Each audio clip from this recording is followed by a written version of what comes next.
হুমা কুরেশির বাগদানের খবরে বলিউডে তোলপাড়। সোশ্যাল মিডিয়ায় ছড়িয়ে পড়েছে তার আঙ্গুলে হীরার আংটির ঝলক, সঙ্গে ঘনিষ্ঠ বন্ধুর রহস্যময় ক্যাপশন। এতেই গুঞ্জন, এবার বাগদান সেরে ফেললেন হুমা কুরেশি। তবে সেই জল্পনার মাঝে নিজেই মুখ খুললেন অভিনেত্রী, দিলেন সোজাসাপটা বার্তা। সবাই শান্ত থাকুন, নিজের কাজে মন দিন।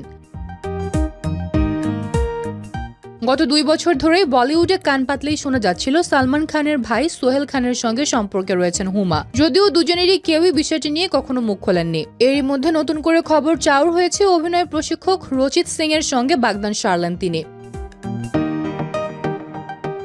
আসলে হুমার এক ঘনিষ্ঠ বন্ধু আকশা সিং ইনস্টাগ্রাম স্টোরিতে একটি ছবি শেয়ার করেন, যেখানে হুমা ও রচিতকে দেখা যায় কালো পোশাকে একান্ত মুহূর্তে। ছবিতে হুমার অনামিকায় একটি হীরের আংটি দেখা যায়। ক্যাপশন ছিল, তোমাদের ছোট্ট স্বর্গরাজ্যের জন্য শুভেচ্ছা, আজকের রাতটা দারুণ কাটুক। আর এতে গুজবের আগুনে ঘি পড়ে। তবে অভিনেত্রী এসব কল্পনায় বিন্দুমাত্র কর্ণপাত করছেন না, বরং এক খাবারের ছবি শেয়ার করে হুমা জানিয়ে দিয়েছেন তিনি এখন দক্ষিণ কোরিয়ায়। ভক্তদের প্রশ্ন, এ কি জল্পনা চাপা দেওয়ার কৌশল নাকি শুধুই বন্ধুত্ব?